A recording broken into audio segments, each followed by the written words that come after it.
आपण कसे दिसतो यापेक्षाही महत्त्वाचं असतं आपण कसे बोलतो. या व्हिडिओत आपण बोलण्यासाठी खूप महत्त्वाचे असणारे 5 पॉइंट्स बघणार आहोत. 1. चालाकीने कसं बोलावं. 2. कुठे, केव्हा आणि किती बोलावं. 3. बोलताना बॉडी लँग्वेजचा कसा वापर करावा. 4. बोलताना आत्मविश्वास कसा आणावा. आणि 5वा माझा आवडता पॉइंट आहे, तो आपण व्हिडिओच्या शेवटी बघू. तर सगळ्यात पहिला पॉइंट जो होता की चालाकीने कसं बोलावं. लोकांसारखे बना. म्हणजे जेव्हा जेव्हा लोकांना असं वाटेल ना की तुम्ही त्यांच्यासारखेच आहात, तेव्हा तेव्हा तुम्ही लोकांना आवडाल. म्हणजे समोरच्या व्यक्तीला ज्या टॉपिकवर बोलायला आवडतंय ना, त्या टॉपिकवर बोला. जर समोरच्या व्यक्तीला हसी मजाक करायला आवडतो तर तुम्ही त्याच्याशी त्याच प्रकारे बोला. जर तुमच्या समोरचा व्यक्ती सिरियस असेल, त्याला एखाद्या सिरियस टॉपिकवर बोलायचं असेल, तर तुम्हीही त्याच्याशी तसंच बोला. म्हणजे त्याला तसाच रिस्पॉन्स द्या जसा त्याचा मूड असेल. जे तो बोलेल तसेच त्यावर रिॲक्ट करा, त्यावर उत्तर द्या. मग त्या व्यक्तीला असे वाटेल की अरे हा तर माझ्यासारखा आहे आणि हा मला समजून घेतोय, हा माझं नीट ऐकून घेतोय, हा माझ्या बोलण्यात इंटरेस्ट घेतोय आणि मग त्या व्यक्तीला तुम्ही आवडायला लागाल. मोदीजी ज्यावेळी एखाद्या ठिकाणी स्पीच द्यायला जातात ना, त्यावेळी ते तिथे जाण्याआधी तिथल्या लोकांबद्दल, तिथल्या कल्चरबद्दल अभ्यास करतात. म्हणजे ज्यावेळी ते बिहारमध्ये गेले त्यावेळी त्यांनी त्यांच्या स्पीचची सुरुवात बिहारी लँग्वेज म्हणजे भोजपुरीने केली. आणि ज्यावेळी ते गुजरातमध्ये स्पीच देतात त्यावेळी ते गुजरातीमध्ये बोलतात.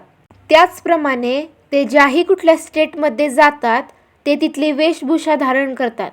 ज्यावेळी ते पंजाबमध्ये गेले होते त्यावेळी त्यांनी पगडी धारण केली होती. याचा सरळसा अर्थ आहे ना, जसे तिथले लोक तसे आपण. कारण लोकांना असं वाटेल की अरे हा तर माझ्यासारखा आहे, किंवा हा मला समजून घेतोय, हा माझ्यात इंटरेस्ट घेतोय, हा माझ्या कल्चरची माझी रिस्पेक्ट करतोय. ही खूप पॉवरफुल टेक्निक आहे कोणत्याही व्यक्तीला इम्प्रेस करण्याची. यानंतर येतं ते ऐकायला शिकणं. आपण ऐकायला शिकलं पाहिजे. ही खूप सिंपल आणि सगळ्यात जास्त पॉवरफुल टेक्निक आहे. ही खूप मोठी क्वालिटी आहे एका सक्सेसफुल लीडरची. बघा, बऱ्याचदा बोलण्यापेक्षा जास्त महत्त्वाचं असतं ऐकणं. कारण ज्यावेळी आपण बोलतो त्यावेळी आपण आपल्या नॉलेजला शेअर करत असतो, पण ज्यावेळी आपण ऐकतो त्यावेळी खूप साऱ्या गोष्टी अशा असतात ज्या आपल्याला सुद्धा माहीत नसतात आणि त्या आपल्याला नव्याने माहीत होतात. बघा, ऐकण्याचे आपल्याला सुद्धा बरेच फायदे आहेत. ऐकल्याने आपण खूप काही शिकू शकतो. आणि अजून महत्त्वाचं म्हणजे ज्यावेळी एखादी व्यक्ती आपल्यासमोर बोलत असेल ना, त्यावेळी त्याची हीच अपेक्षा असते की आपण त्याचं व्यवस्थित ऐकून घेतलं पाहिजे. आणि ज्यावेळी आपण एखाद्या व्यक्तीचं ऐकून घेतो त्यावेळी त्याला खूप छान वाटतं. कारण आजकाल कुणीच कुणाचं नीट ऐकून घेत नाही. प्रत्येकाला स्वतःचं काहीतरी सांगायचं असतं. आणि सपोज समोरचा व्यक्ती काहीतरी बोलत असेल आणि आपण त्याचं ऐकत नाही आहे, आपण इकडे तिकडे बघतोय, तर हे त्याची इन्सल्ट करण्यासारखं होतं. आणि मग त्या व्यक्तीला आपल्याशी बोलायला नाही आवडत, त्याला आपल्याबरोबर काही शेअर करायला नाही आवडत. पण जर आपण समोरच्याचं बोलणं पूर्ण इंटरेस्ट घेऊन ऐकतोय ना, तर समोरच्याला खूप छान वाटतं माहिती आहे.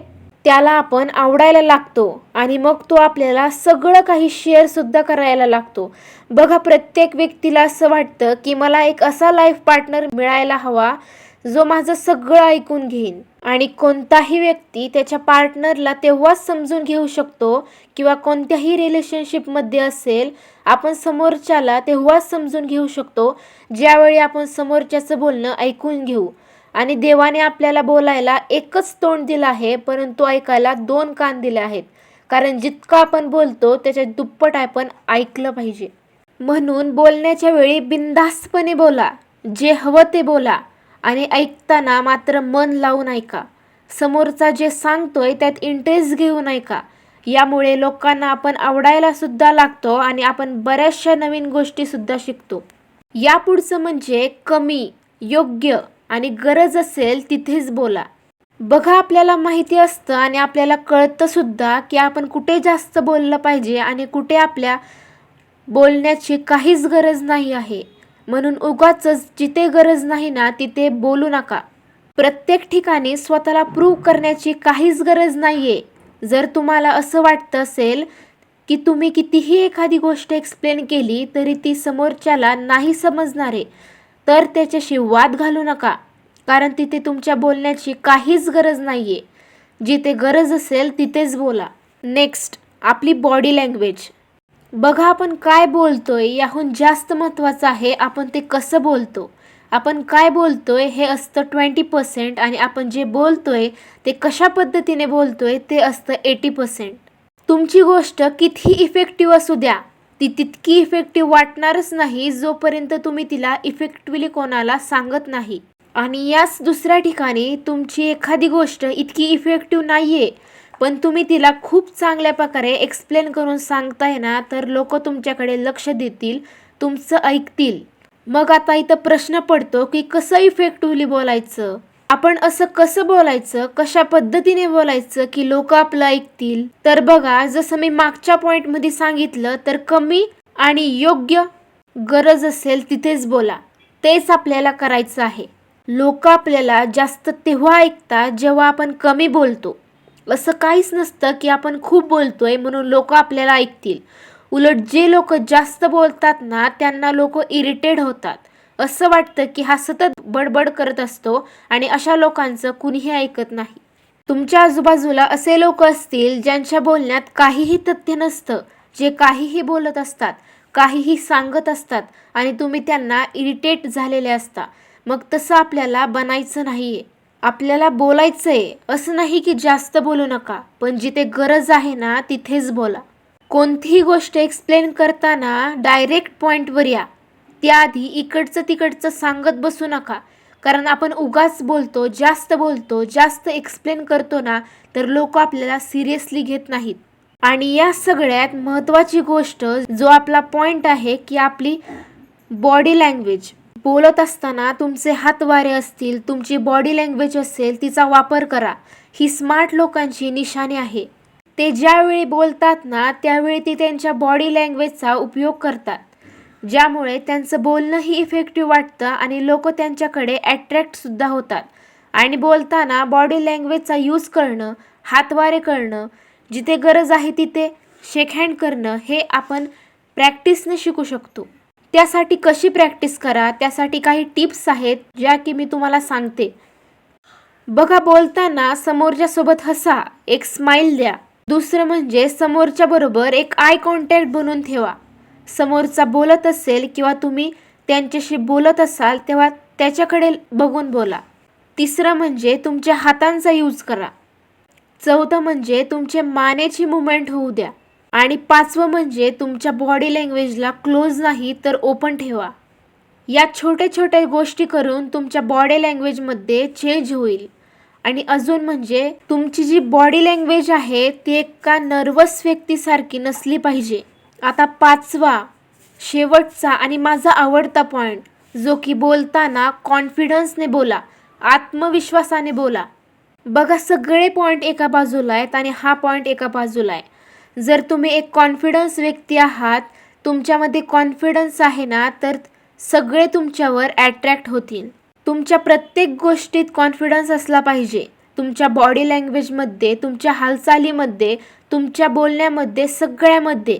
एक अंडर कॉन्फिडंट व्यक्ती कोणालाही नाही आवडत, कारण तो स्वतःच इतरांमध्ये जात नाही, तो कुठेतरी घाबरतो. बऱ्याचदा आपलं हे असं होतं ना, कुणासमोर तरी बोलताना आपण घाबरतो, आपला कॉन्फिडन्स कमी पडतो. आपल्याला असं वाटतं की समोरचा काय विचार करेल, मी याच्याशी कसं बोलू, किंवा हा तर अनोळखी आहे, मी याला पहिल्यांदाच भेटतो आहे. तर बघा, अशा वेळी जास्त विचार करू नका, कारण समोरचाही त्याच सिच्युएशनमध्ये असतो ज्या सिच्युएशनमध्ये तुम्ही आहात. म्हणून आपण आतून कितीही घाबरत असलो ना, तरी समोरच्याला असंच दाखवा की तुम्ही कॉन्फिडंट आहात. आणि जर तुम्ही दाखवणार तर आपोआपच तुम्ही कॉन्फिडंट बनून जाल. मग कॉन्फिडन्स कसा डेव्हलप करायचा? बघा, कॉन्फिडन्ससुद्धा वेळेबरोबरच डेव्हलप होत जातो. आणि आत्मविश्वास तेव्हा येईल जेव्हा तुम्ही तुमच्या भीतीचा सामना कराल, तुमच्या भीतीला सामोरे जाल. जर तुम्हाला बोलायला भीती वाटत असेल ना, तर बोला. ज्या गोष्टीची आपल्याला भीती वाटते ना, ती गोष्ट करून टाकायची, म्हणजे आपली भीती कमी होते आणि मग हळूहळू तुमची ती भीती संपून सुद्धा जाते. पब्लिकमध्ये जायला घाबरत असाल तर तिथे जा, तुमची भीती संपून जाईल. आणि ज्यावेळी भीती संपून जाईल ना, त्यावेळी कॉन्फिडन्स हा आपोआपच येईल. आणि असं मानू नका की प्रत्येक व्यक्ती परफेक्ट असतो. बघा, कुणीही परफेक्ट नसतं, प्रत्येकजण घाबरत असतं. म्हणून असा विचार करू नका की तुम्हीच घाबरताय. न घाबरता राहा, न घाबरता कुठेही जा, न घाबरता दुसऱ्यांशी बोला. प्रत्येक व्यक्ती वेळेबरोबर इम्प्रूव्ह होत असतो आणि कॉन्फिडन्स सुद्धा वेळेबरोबरच येत असतो. अजून एक पॉईंट म्हणजे प्रशंसा करणे. बघा, तुम्ही ज्याच्याशी बोलताय ना त्याची प्रशंसा करा. जर आपण बघितलं तर आपल्या आजूबाजूला असे बरेचसे लोक आहेत, भरून पडलेत, जे सतत दुसऱ्यांची बुराई करत असतात. आपल्यासमोरचं आपल्याबद्दल काहीतरी वाईट सांगत असतात. आपल्यासमोरच आपल्याबद्दल काहीतरी वाईट सांगत असतात. अरे, तू किती बारीक झाला आहेस, तू किती जाड झाला आहेस, तू असा काय दिसतोय, तू आधी किती छान होता, असं काहीतरी बोलत असतात. आणि तुम्ही विचारसुद्धा नाही करू शकत की ज्यावेळी आपण एखाद्याची एखादी वाईट गोष्ट त्याला सांगतो ना, त्यावेळी त्याचा पूर्ण दिवस खराब होऊन जातो. तो तोच विचार करत असतो. आपल्यासोबतही असं होतं, तुमच्याबरोबरही झालं असेल. जर एखादा व्यक्ती तुम्हाला येऊन तुमच्याबद्दल काहीतरी चुकीचं बोलला तर तुम्ही दिवसभर तोच विचार करत असाल. आणि समोरच्या व्यक्तीमध्ये काय वाईट आहे, काय चुकीचं आहे हे त्याला माहीत असतं. म्हणून आपण त्याला सांगायची काहीच गरज नाही आहे. या उलट समोरच्या व्यक्तीची चुकीची गोष्ट बघण्यापेक्षा, कमी बघण्यापेक्षा त्याच्यात काय चांगलं आहे ते बघा आणि प्रशंसा करा, त्याला खुश करा. तुम्हाला सुद्धा छान वाटेल. ज्यावेळी आपण कोणाला भेटतो, त्यांच्याशी पॉझिटिव्हली बोलतो, त्यांच्याबद्दल एखादा चांगला गुण त्यांना सांगतो ना, त्यावेळी त्यांचा दिवस बनून जातो माहिती आहे. म्हणून त्यांची तारीफ करा, प्रशंसा करा, पण खरी करा. आणि प्रत्येकामध्ये काही ना काही असतंच की ज्याची प्रशंसा केली जाईल. दुसऱ्यामधल्या चांगल्या गोष्टी बघा आणि त्यांची प्रशंसा करा. अगदी छोट्यातल्या छोट्या गोष्टीने समोरच्या व्यक्तीचा मूड चेंज होत असतो, तेही तुमच्यामुळे. लोकांशी चांगलं बोला आणि चांगलं बनण्याचा प्रयत्न करा.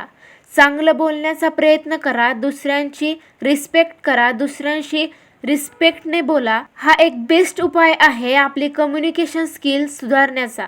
तर हे काही पॉईंट्स होते जे तुमच्या कम्युनिकेशन स्किल्सला वरच्या लेवलला घेऊन जातात. तर यामधला कोणता पॉईंट तुम्हाला जास्त आवडला आणि तुमच्या मते अजून कोणता पॉईंट यात असायला हवा हे मला कमेंट बॉक्समध्ये नक्की सांगा.